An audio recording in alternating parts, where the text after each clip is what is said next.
With Lucky Land Slots, you can get lucky just about anywhere. Dearly beloved, we are gathered here today to... Has anyone seen the bride and groom? Sorry, we're here. We were getting lucky in the limo and we lost track of time. No, Lucky Land Casino, with cash prizes that add up quicker than a guest registry. In that case, I pronounce you lucky. Play for free at LuckyLandSlots.com. Daily bonuses are waiting. No purchase necessary. Void where prohibited by law. 18+. Terms and conditions apply. See website for details.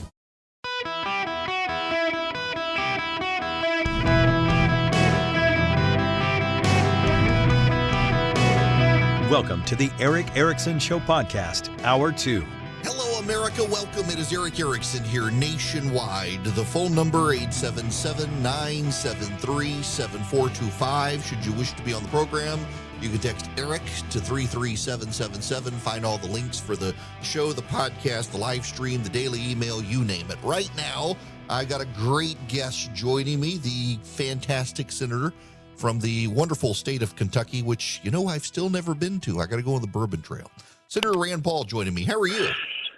Very good, Eric. Thanks for having me. You know, at some point, I've driven through Kentucky. I've never stopped. At some point, I really need to get up there. Yeah, the Bourbon Trail's become, you know, who would have guessed? I mean, everybody went to California for wine, Sonoma, Napa. That's been going on for decades. But, you know, about 10 years ago, they started really getting into the different types of bourbons. And now we have, you know, probably 1 million visitors a year coming and doing our Bourbon Trail. Yeah, it's the one thing Jesus got wrong in the Bible. He should have turned the water to bourbon instead of wine. I don't like wine. Well, the version of the story told in Kentucky, it is bourbon. So you just have to go to the right location to get the correct version. Well, so I'm glad you're here because you've made news in the last couple of days with these hearings on Capitol Hill. And I want to start with the FBI because it really does seem like it's probably time to do some sort of real committee dive on investigating the FBI and the national security apparatus and the politicization. It seems pretty obvious we got a lot of partisan hacks at the FBI that you're exposing. And what's extraordinary is they won't give us a direct answer. You know, Ray says, I'm obeying the law. And I said, well, the law says that it's illegal under the Electronic Communications Privacy Act of 1986. It's illegal for Facebook to give you information on individual users. So we forbid even the providers of information, the providers of social media services, it is illegal for them to give information on their customers without a government order. And that's what I asked him. I said, are you getting this from Facebook without a government order, and then you're going around backwards and reconstructing a case and then asking for a warrant to get information that you were illegally given? He's like, I don't understand the question. It says, we're obeying the law. And I said, well, the law says you can't do this. Are you doing it? He says, well, I have to ask my experts and my lawyers, and I'll get back with you. So about 6 months from now, we'll get an answer back saying, we're not sure we understand the question, but can you restate the question? I mean, it's a kind of crazy sort of evasiveness you get. We've gotten the same thing on COVID. They won't answer any of our questions. We have dozens of letters to the NIH, to HHS, and to others saying we want this information, and basically the federal government under Biden refuses to answer the questions. You know, it has been kind of my big indicator that most of Washington assumed the GOP would have a probably better midterm than we had, but a good one nonetheless, at least taking back the House, that Fauci decided to retire at the end of this year, so he didn't have to have a Republican chairman of a committee asking him questions. There are still a lot of unanswered questions about both gain of function and the Wuhan lab that I don't know that we're ever going to know. I mean, what's your assessment there? You've been one of the loudest voices in Congress about this stuff. We are going to investigate it. I've talked to Jim Jordan and Jamie Comer, who will lead the investigation in the House. They will have subpoena power, and they're going to use it. They're not going to be bashful. You've seen them in the last couple of days saying they're going to go after the Hunter Biden evidence. You've seen McCarthy saying he's not going to put Adam Schiff on intelligence, and he's not going to put Eric Swalwell on intelligence. They're going to get rid of Ilhan Omar on her committees for foreign relations. So I think they're going to play hardball. They've been pushed around and kicked and stomped on by Nancy Pelosi, and I think they will play hardball. So I'm looking forward to it. On the Senate side, I'll be the ranking Republican, still in the minority, but on Homeland Security, which has investigative powers. There already is some investigation going on, but I'm going to keep pursuing it. I've talked to the chairman, a Democrat, and I'm trying to get him to go along with it. But it's one of the reasons, I'm pushing for Herschel Walker, because if we get Herschel Walker, we'll be 50-50. We'll still be in the minority, but the committees will be completely equal, and I will have a bigger say. So I'm selfishly advocating for Herschel Walker because it'll give me more power. Hey, well, I hope people listen. I actually, when I was in commercial break, got my absentee ballot request sent in to make sure it happens.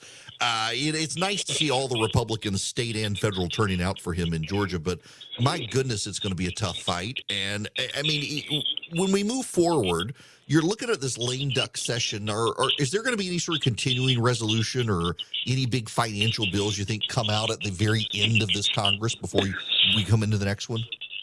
The Democrats will do everything they can to have a long-lasting spending bill so the new Congress doesn't get a say in spending. My guess is, and this will shock you, Eric, but the complicit big government Republicans will go along with the Democrats and allow this to happen. Mm-hmm. There'll be a small group of us that will oppose the spending and be loud on this. And this is sort of what frustrates, conservatives in Georgia, libertarians in Georgia. They're like, why don't the Republicans fight? Well, I'm one that's probably the most libertarian in the Senate, probably ever, and I am fighting. And the libertarians need to say, look, we voted for another guy, but, Herschel Walker may not be a libertarian, but if I want Rand Paul, who is a libertarian, to have more power, I ought to vote for the Republican. And so it's part of the argument I'm making that on these spending bills, those Republicans who are hardcore enough, believe in the Constitution, are not going to vote for these big spending bills. We need more voice, but we only get more voice if we get Herschel Walker to help us.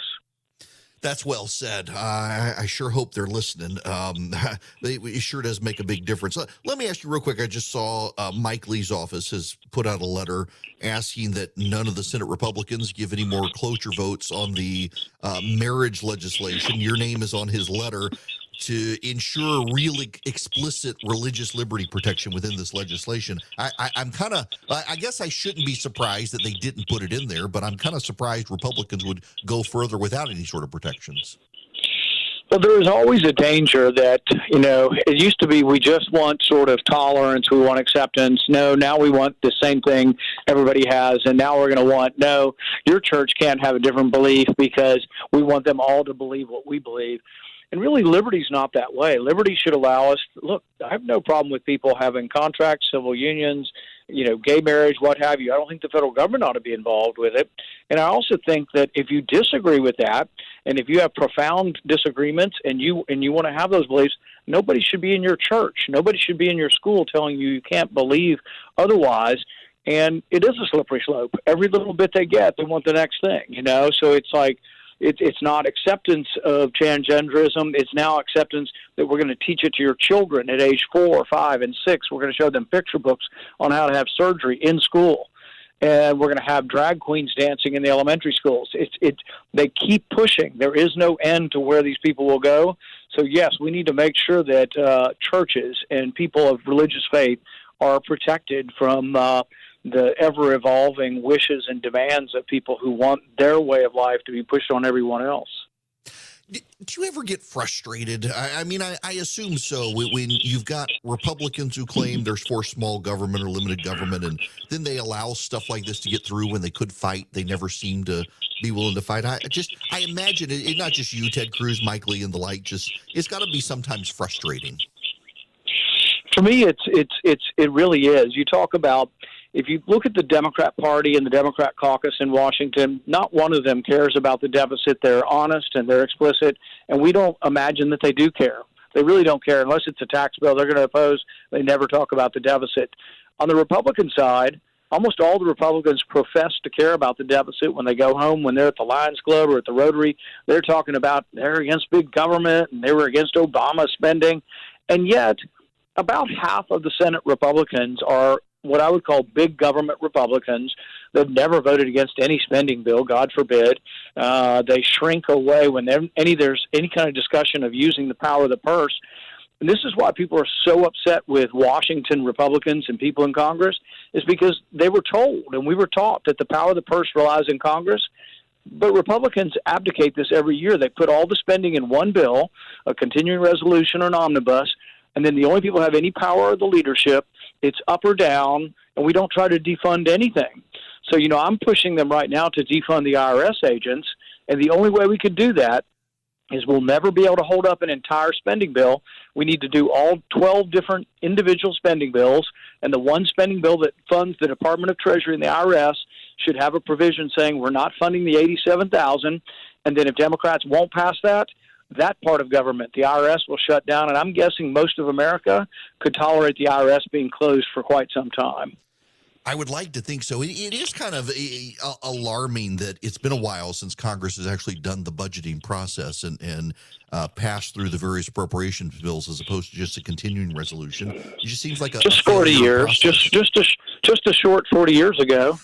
Yeah, I mean it's been decades. Occasionally you'll see them pass a few of them, but for my strategy to work, the new Speaker of the House would need to get together in January and say, guys, men and women, we're going to pass all 12 individual appropriation bills, and on the bills we will put our policy on what we want the money spent on, and therefore, if the Democrats disagree, we won't shut down all of government. Maybe we can pass 10 or 11 out of 12 appropriation bills, but then the one that has the things that we disagree most with, whether it's the IRS agents or whether it's lack of a COVID investigation, we'll hold the line on that until the Democrats agree to compromise.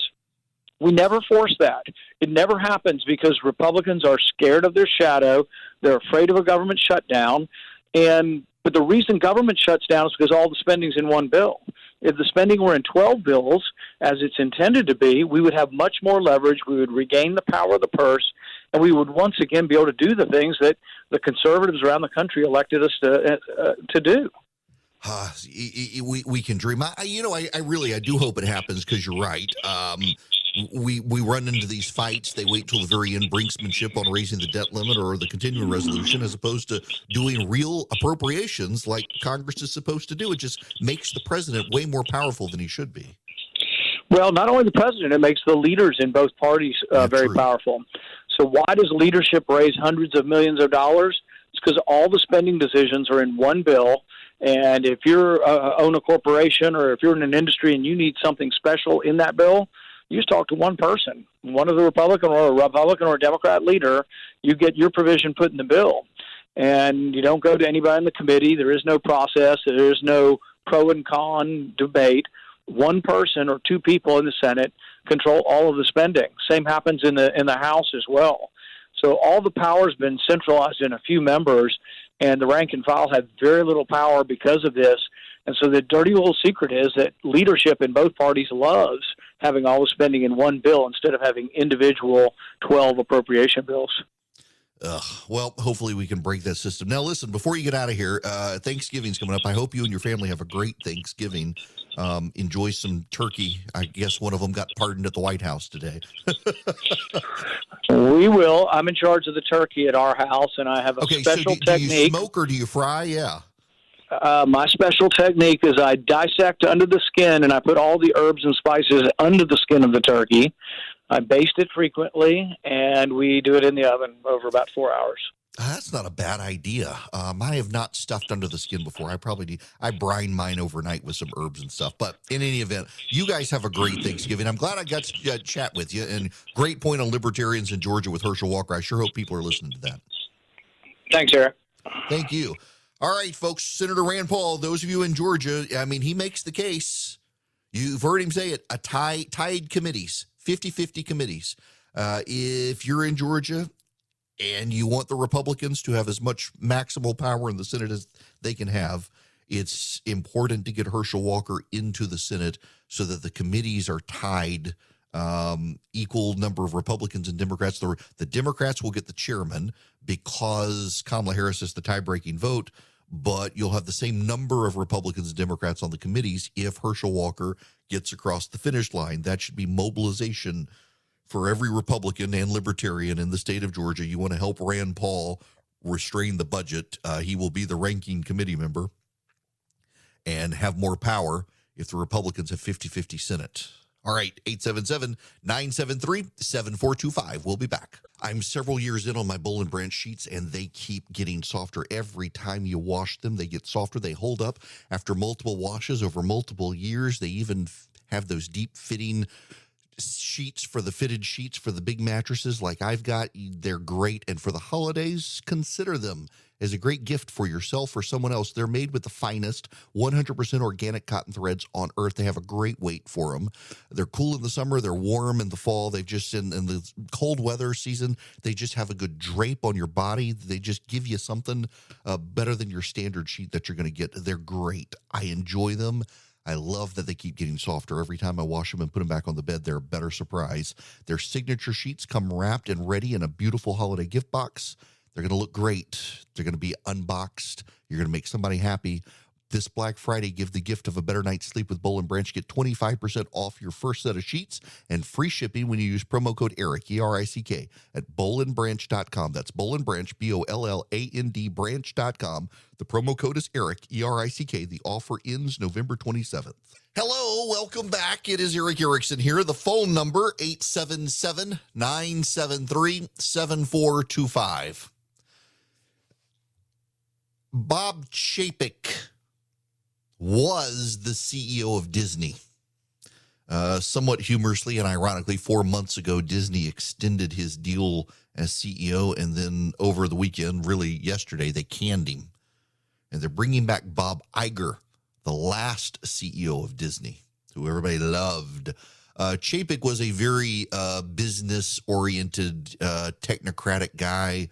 Believe you flip the right switches, push the right buttons, the company runs. It hasn't had a couple of years that have been great, streaming and otherwise. They kind of botched it. They angered talent. Disney is a creative enterprise, and Chapek was not good dealing with the egos of people who needed their ego stroked. He's a business guy. Bob Iger was the schmoozer who set the company up to be handed over to Chapek and then stood on the sidelines throwing rocks. The real story here, if you ask me, is this is just another instance of the boomers being unwilling to go away. Bob Iger is 71 years old and could not let Disney go. He set up a succession plan, handed it off to the next guy who was competent in every way except stroking the egos of people who needed it. That did him in and allowed Iger to come back and take over again as CEO. Time and time again in America right now, we're seeing the baby boomer generation be unwilling to hand it off to anyone else. They think they are the indispensable person. We see it with Joe Biden. We see it with Trump. We see it with McConnell. We see it with Schumer. Pelosi is the only one of these people who was willing to let go and say, all right, time to give it to somebody else. Time to let some other person come in. And she is slightly, technically, I guess, in the silent generation, the generation of people whose parents were too old for World War II, not really a boomer. But these late 70s people, and I don't mean to offend any of you listening who are, but when you're at that level, you become to see yourself as the indispensable person, and Iger could not let it go. And some would argue set up his successor to fail. That being said, I will say of Bob Chapek at Disney that he apparently did not have the interpersonal relationships that a creative endeavor like Disney needs, and Iger was well known as the schmoozer in chief. Also, it's worth noting that that Chapek couldn't decide how to come out on the Don't Say Gay legislation in Florida. Iger came out aggressively and denounced it. So for those thinking that Iger would have been better off in handling it, clearly not, although they might not have walked down this path with Iger there. He kind of is the smoozer who might not have dug a hole for Disney the way Chapek wound up doing with his flip-flops on that. Nonetheless, yet again, one of these old guys in business who just can't walk away and let the next guy handle it. Kind of like our politics. Let's pause and just talk about what's going on in the country for a moment. We got sky-high inflation. We got runaway government spending. Trust in Washington is completely eroded. When government is this dysfunctional, you got to change the course in the country. You know you have to. That's why I'm excited about the work Americans for Prosperity is doing. They're focused on policy solutions that actually improve people's lives, unlike so many in D.C. who just want to play political football and have power. Americans for Prosperity doesn't just come up with solutions. They act on those solutions. They have the largest network of community activists in the country. They are out there every day talking to millions of their fellow Americans. If you're interested in seeing how you can get started with Americans for Prosperity in your community, visit americansforprosperity.org/Eric today. That's americansforprosperity.org/Eric, ERICK. Hi there. It is Eric Erickson here across the nation. The phone number is 877-973-7425 should you wish to be on the program. Just a handful of years ago now, the Supreme Court opened the door to sports betting online. In 2018, it let states legalize online sports betting, and it has taken off ever since. I am not opposed to sports betting. I may be the only person I know who doesn't engage in it. I'm not a big gambler. I will go to Las Vegas a lot because I love to shoot guns and fly in helicopters, and I will play at the craps table on occasion, but I'm not really a big gambler. Like, I don't play poker, I don't play blackjack, don't really want to do the slots, just throwing money away. Craps, the odds are kind of in your favor if you know what you're doing very slightly. I did have a bad time the last time, but I don't really enjoy, I work so hard for my money, I don't want to throw it away, and I don't keep up with sports enough to want to bet, but I know most of my friends, if not all of them, will place bets in games. It has become ubiquitous. It's everywhere. The New York Times over the weekend did a series of stories about sports betting and its rise, particularly among young men. And I want to read you just a little bit of this. In September 2021, an official in Michigan State University's athletic department sent an email to his boss with exciting news. An online betting company was willing to pay handsomely for the right to promote gambling at the university.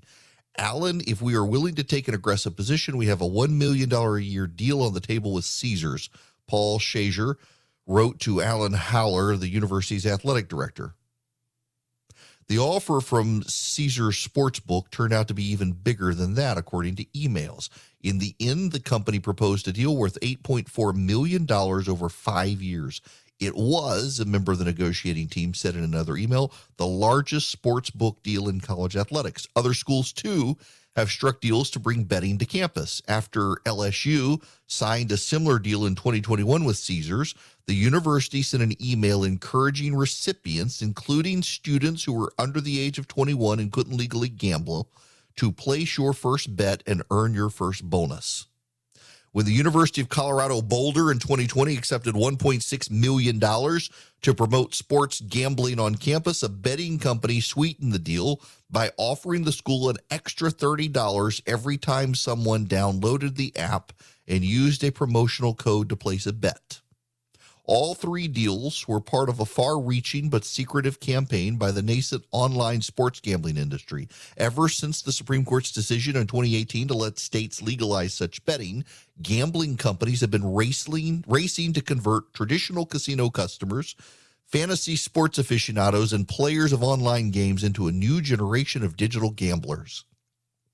Major universities, with their tens of thousands of alumni and a captive audience of easy-to-reach students, have emerged as an enticing target. So far, at least 8 universities have become partners with online sports betting companies or sports books, many in the last year, with more expected. In addition, at least a dozen athletic departments and booster clubs have signed agreements with brick-and-mortar casinos. Turning Stone Resort and Casino is the official resort of Syracuse University's Q's Athletic Fund. Texas Christian University in Fort Worth joined WinStar World Casino and Resort to open a new club with suites and premium seating. TCU and gambling. LSU, by the way, is one of the worst.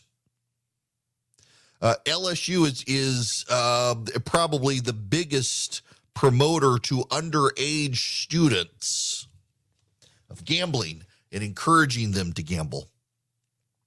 You know what's so ubiquitous? I have a friend who allows his teenage son, who I think is 13 years old, to bet on games through his dad's account with DraftKings. It's really become just part of it, kind of like weed shops and online gambling. We are a nation of degenerates. Here's the thing. This is what gets me, the grift. And I saw somebody make this point over the weekend. It was a New York Times reporter covering this. Everything in our life now is a grift. In college, you can't just go to college to get a degree. In college, you go to college, and the university itself is badgering you to download a gambling app and gamble. Everything is a grift. Everyone wants to make money off of every aspect of your life. You know, if you listen to this program, I advertise for Omaha Steaks, Patriot Mobile, Eden Pure, Alliance Defending Freedom. On the podcast, I do Boll and Branch promotions on the podcast app. I am a customer of all of them. I'm a Patriot Mobile customer. I'm an Eden Pure customer. I'm an Omaha Steaks customer. I'm a Boll and Branch customer. And I'm on the advisory committee of ADF and had a long-time relationship with them.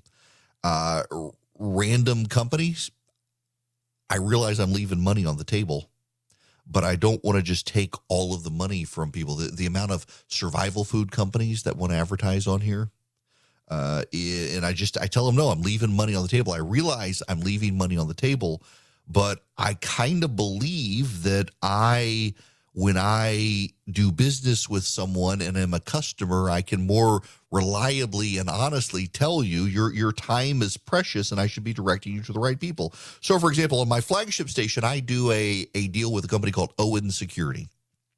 They're actually our home security company.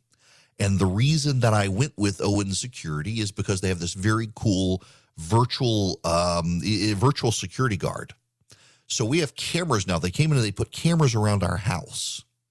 And we set a time. I won't tell you what the time is, but we set a time at night where they take over. And the cameras are so good, they can distinguish between like a UPS truck and a FedEx truck and a post office truck. So if I'm waiting for a package from FedEx, for example, I can say, show me when the FedEx truck shows up, and I get a push alert. And then overnight, it can distinguish between a deer and a rabbit and even a snake slithering and a person. And so if there's a person who comes into our yard at night, it doesn't send me an alert. There's actually a human being who looks at the camera, and we've got these big bullhorns now around the house. You can't see them. You got to know where to look.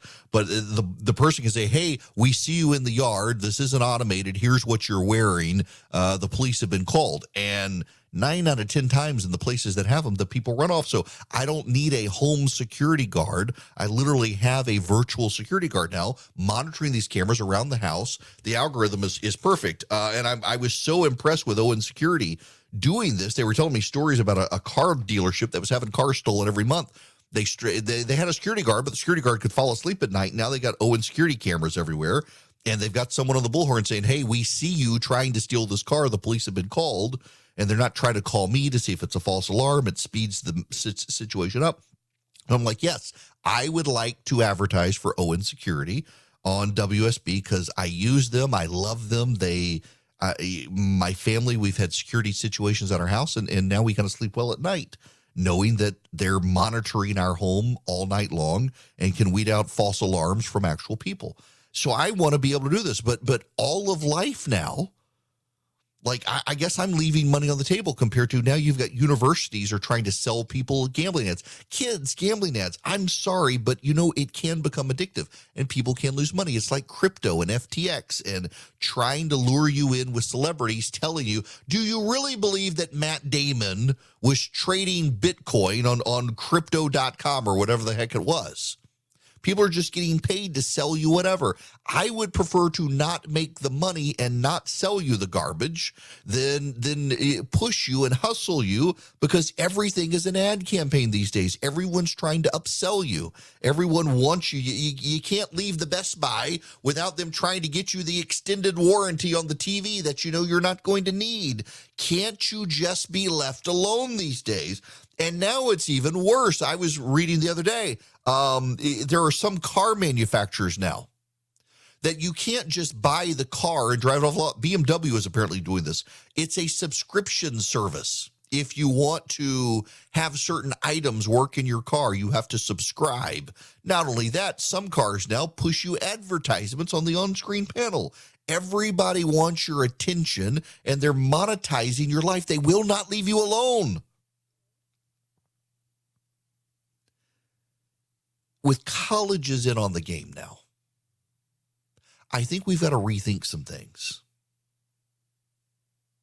The unwillingness of a college to just let you come get your degree. I remember my first week at college. At the time, I didn't have any voices yelling at me, don't get a credit card, don't get a credit card. I got a credit card. Took me a very long time to pay off the debt that I racked up on the credit card. And now I'm trying to tell my kids, listen, do not get a credit card. They're going to put a hard sell on you. You're going to be responsible for it. It's going to hurt your credit. The amount of expectations when our kids go off to college now, and then they're getting in debt many times to go to college. So they're getting into debt by going to college. They're putting their parents in debt oftentimes by going to college. Then they're getting credit cards pushed on them by colleges, claiming that, oh, don't worry about it. Don't worry about it. My wife actually got one from a company that essentially, when they told her that she needed to get her parents to bail it out, they were going to call and harass her parents if she didn't pay her debt. She actually had a guy for this particular credit card company. It'll go nameless, but I'm not allowed to do business with this company to this day because they so affected my wife. The guy suggested she commit suicide. Not making that up. That if she had life insurance, that would be a way to help her parents not be burdened with credit card debt. It absolutely bizarre. This is the sort of thing that used to happen, and I suspect still does. And everything has become a grift. I'm looking at the campaign cycle. Do you know many of the Republican consultants actually charge premiums over some of the Democratic consultants? I've been writing about this for a decade now. The Republican consultant class is in on the grift so much, and it's pervasive. So much of what happened in 2018, 2020, and 2022 is that the prominent grifters who actually had good win records had marginalized, alienated, and sidelined the island of misfit toy consultants who have never done any good, and those guys hitched their wagon to Donald Trump. They got a great cycle in 2016 when he beat Hillary, and ever since they've been losing, and yet they keep grifting. They keep trying to cash in on Donald Trump's name. They keep trying to make money off of him. Look at the people. Just take Georgia. All of these candidates who decided to run against the incumbent Republicans in primaries, Purdue against Kemp, all the people who ran against Brad Raffensperger and Chris Carr, the attorney general, against the insurance commissioner, against the labor commission, you name it. All of these people were running. Well, I guess not labor. They were unopposed, but you get it. And the consultants made tons of money off of these people, all of whom lost. The consultants did well. The casinos are going to do great. The colleges are going to do great. What about the people? What about the people? What about the students who get in over their heads with gambling? What about the students who get addicted to it? What about the voters and the citizens who see candidates who are good go down in flames, who weren't in on the grift, or get stuck with people? The consultants make so much money, the candidate can't fund their race because the consultants are taking all the money and they hand it over to the Democrats. The grift is a problem. Every single thing in America now, people want to monetize it. People want to make money out of it. People want you to be the eyeballs by which they can attract advertisers, as opposed to leaving you and me alone.